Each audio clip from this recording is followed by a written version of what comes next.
কে 100 মাসআলা উদ্ঘাটন করেছি। ওই যে এশারের নামাজের সময় এশারের নামাজ যে ওযু দিয়ে পড়েছিলাম, পড়ার পরে এই হালাল খাবার গ্রহণ করার পরে সারা রাত্র ভরে ভরে আমি কোরআন খুললাম, কোরআন গবেষণা করলাম। ফজরের আযানের আগে তাহাজ্জুদের সময় এশারের নামাজের ওযু দিয়ে তাহাজ্জুদের নামাজ পড়লাম। তাহাজ্জুদের নামাজ পড়ার পরে ওই ওযু দিয়ে ফজরের নামাজ পড়লাম, যার কারণে লুটার পানি খরচ করার কোনো প্রয়োজন আমার হয় নাই। তাহলে হালালে বরকত আছে না নাই? কেমন বরকত? সাধারণ বরকত। হারামে বরকত নাই। হারাম উপার্জন করতে পারবেন, 16 বছর নয় 32 বছর ক্ষমতায় থাকতে পারবেন, কিন্তু এই হারাম একদিন আপনাকে গদি সহ দেশ থেকে বিতাড়িত করে ছাড়বে। এজন্য হালাল খেতে হবে। হালালের মধ্যে বরকত, হারামের মধ্যে কোনো বরকত নাই। মসজিদের ইমাম সাহেব বেতন পায় কয় হাজার? 10,000, 12,000, 8,000, 5,000। আপনি দেখবেন আপনার শরীরের কাপড়ের চাইতে ইমাম সাহেবের শরীরের কাপড়টা অনেক সুন্দর। দেখছেন না?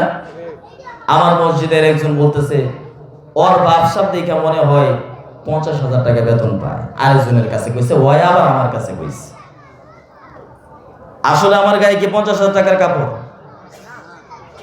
নাই? বেতন কম, হারাম উপার্জন নাই, হালালের মধ্যে আল্লাহ বরকত দিছে।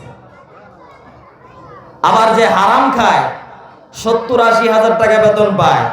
70-80 হাজার টাকা বেতন পাওয়ার পরে আর আমাদের সমাজের মধ্যে আরেকটা কাজ আছে, বর্তমান সমাজে যেটা সময়ে যেটা চলছে, 20,000 টাকা বেতন পায় জামায়ে, 20,000 টাকা বেতন পায় ওয়াইফে।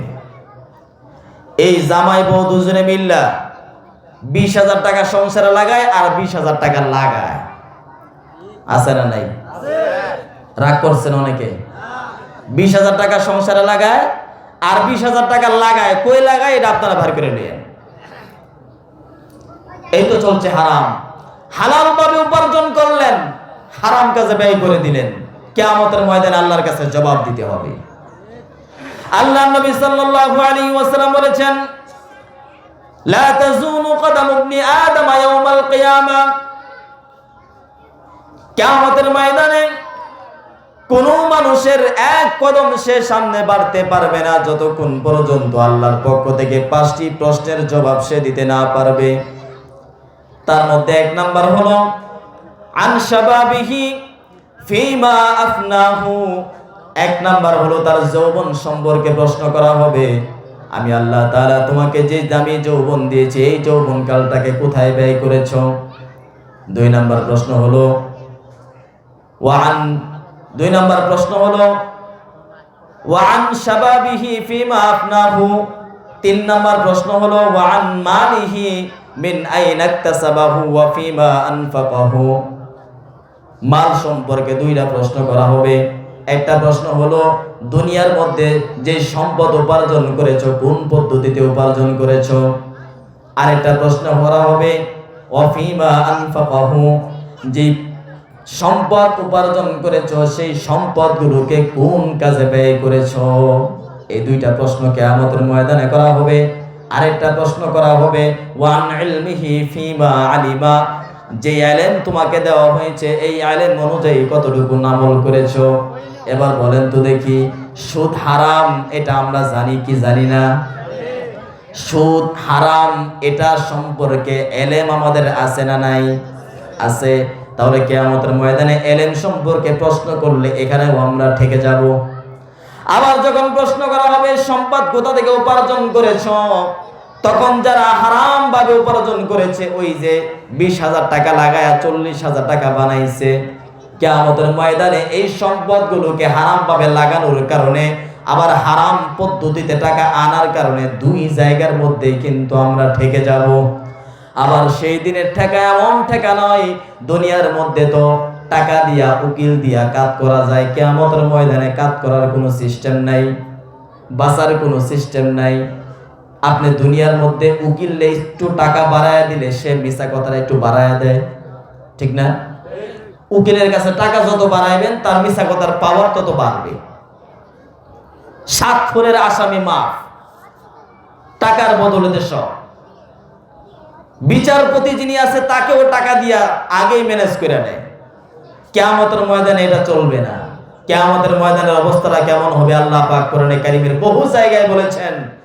সূরাতুল ইনফিতরের মধ্যে আল্লাহ তাআলা বলেছেন, ইয়াসলাউনাহা ইয়াউমাদ্দিন ওয়া মা হুম আনহা বিগাইবিন ওয়া মা আদরাকা মা ইয়াউমুদ্দিন সুম্মা মা আদরাকা মা ইয়াউমুদ্দিন ইয়াউমা লা তামলিকু নাফসুন লিনাফসিন শাইআ ওয়াল আমরু ইয়াউমাইদিন লিল্লাহ।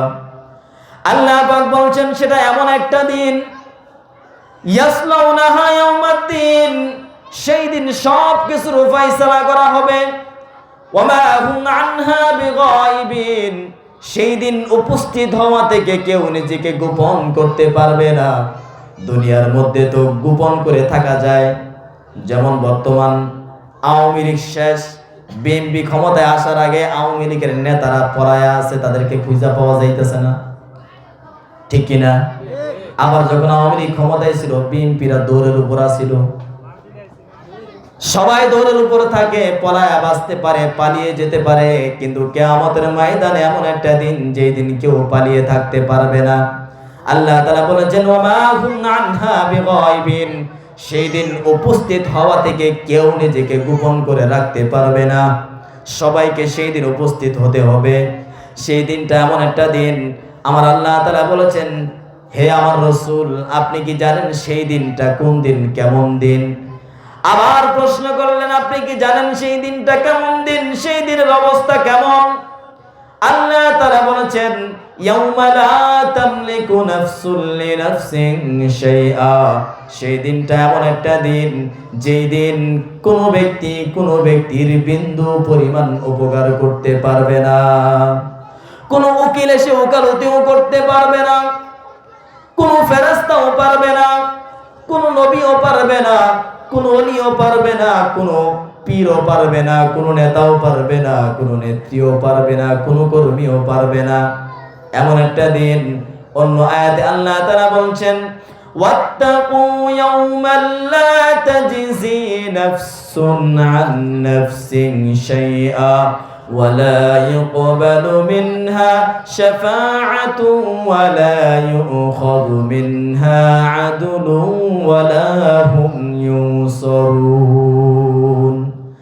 আল্লাহ তাআলা বলছেন সেই দিনকে ভয় করো, যেই দিন কোনো মানুষ কোনো মানুষের কোনো উপকার করতে পারবে না, কারো পক্ষ থেকে কোনো সুপারিশ কবুল করা হবে না, কারো পক্ষ থেকে কোনো রকম উপদেশ কোনো গ্রহণ করা হবে না। এমন একটা দিন যেই দিন ওয়াল আমরু ইয়াউমাইদিন লিল্লাহ, সেই দিন কেবলমাত্র শুধুমাত্র আল্লাহ পাকের আদেশ চলবে, আর কারো আদেশ চলবে না। ফেরেশতারাও কথা বলতে পারবে না। সূরাতুন নাবার মধ্যে আল্লাহ তাআলা বলেছেন, ইয়াউমা ইয়াকুমুর রূহু ওয়াল মালাইকাতু সাফফান লা ইয়াতাকাল্লামুনা ইল্লা মান আদিনা লাহুর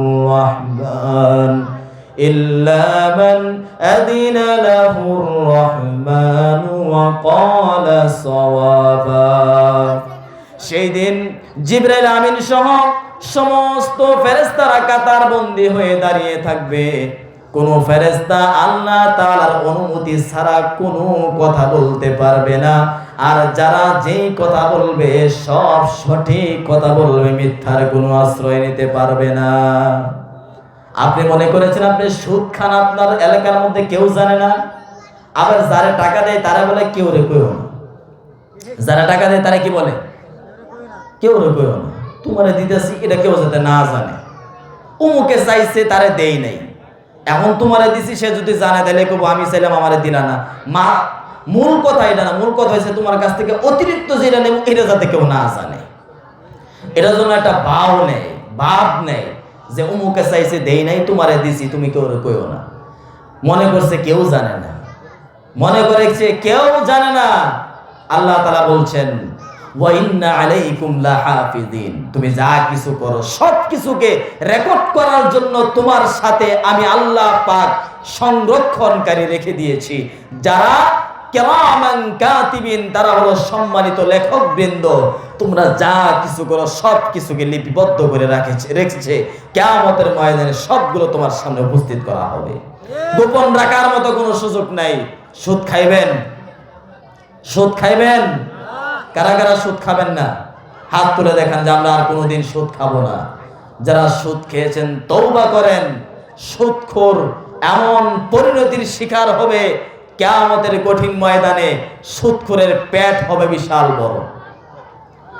এই পেটের ভিতরে জাহান্নামের সাপ বিচ্ছুগুলোকে আল্লাহ পাক ঢুকিয়ে দিবেন। জাহান্নামের সাপ বিচ্ছুগুলো এই পেটের ভিতরে থেকে তাকে কামড়াতে থাকবে। জাহান্নামের সাপ বিচ্ছুর বিষ কত বেশি!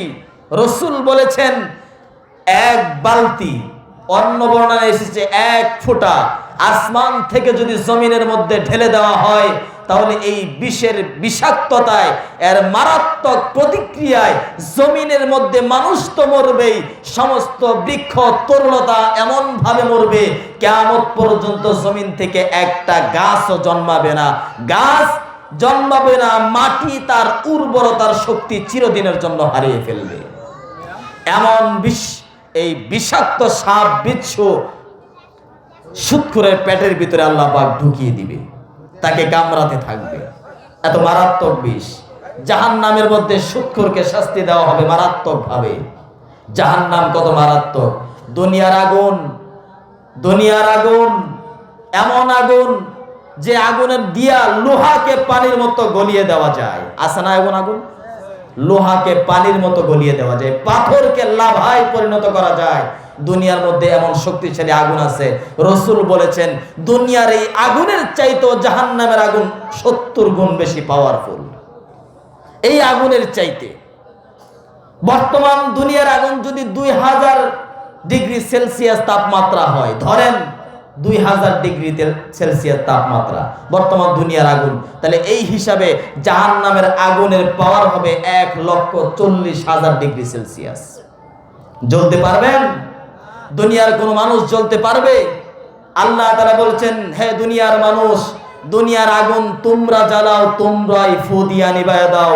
জাহান্নামের আগুন কেউ জ্বালায় নাই, আমি আল্লাহ পাক জ্বালিয়েছি। আল্লাহ পাক বলছেন নারুল্লাহিল মুকাদা, জাহান্নামের আগুন আমি আল্লাহ পাকের জ্বালানো আগুন, আমি আল্লাহ পাকের প্রজ্বলিত আগুন।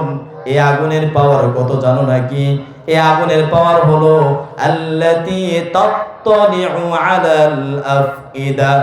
দুনিয়ার আগুন কোন এক জায়গার মধ্যে যদি লেগে যায়, তাহলে যেই জায়গার মধ্যে লেগেছে সেই জায়গার মধ্যে ফুসকা পড়ে যায়, সেই জায়গাটা পুড়ে যায়, সেই জায়গার মধ্যে জ্বলনীয় অনুভব হয়। কিন্তু জাহান্নামের আগুন এত মারাত্মক, আল্লাহ তাআলা বলেছেন জাহান্নামের আগুন যদি কারো শরীরের মধ্যে টাচ করে, জাহান্নামের আগুন শরীরে টাচ করার সাথে সাথে তার ভিতরের কলিজাটা উপরে ছাই হয়ে যাবে। মারাত্মক আগুন জাহান্নামের। জাহান্নাম থেকে বাঁচতে হলে, আল্লাহ পাকের শাস্তি থেকে বাঁচতে হলে হারাম থেকে বাঁচতে হবে, হারাম বর্জন করতে হবে।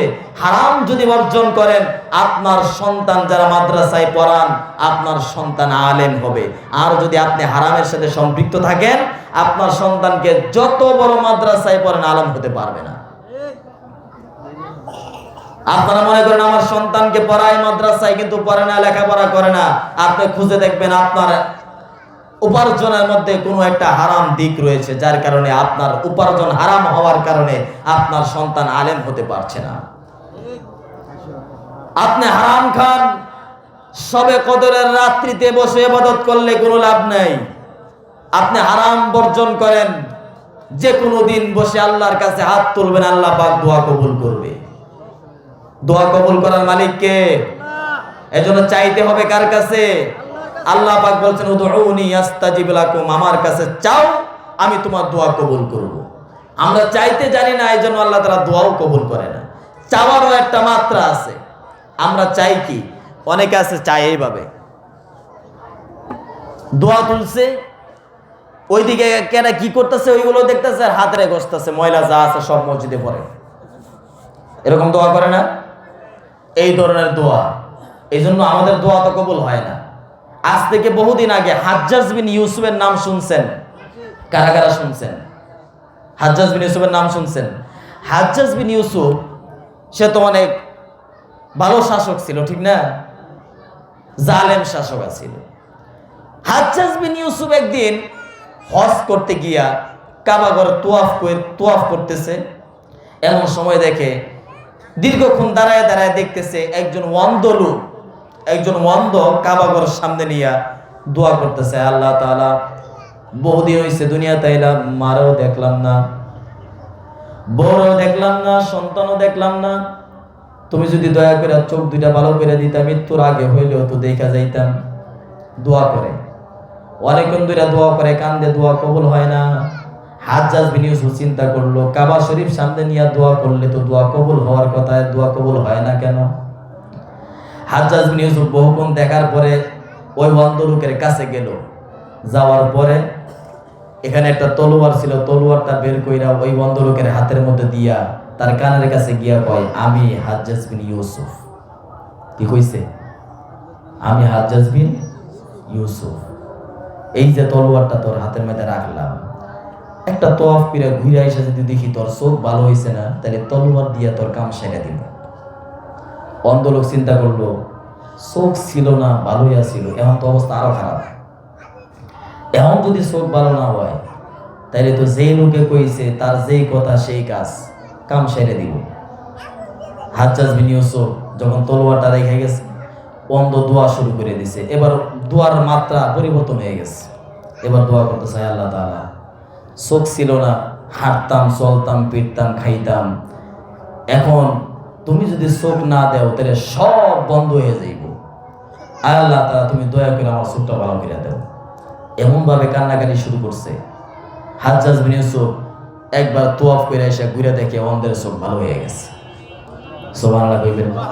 তাহলে চাওয়ার মতো চাইলে দোয়া কবুল করে কে? আল্লাহ। চাইতে হবে। আবার দোয়া কবুল হওয়ার জন্য হালাল শর্ত, হারামকে বর্জন করতে হবে। আল্লাহ পাক আমাদের সবাইকে হালাল উপার্জন করে হারাম থেকে বেঁচে থাকার তৌফিক দান করেন সবাই মিলে, আমিন। ওয়া আখিরু দাওয়ানা আনিল হামদুলিল্লাহি রাব্বিল আলামিন। ওয়াসসালামু আলাইকুম ওয়া রাহমাতুল্লাহি ওয়া বারাকাতুহু।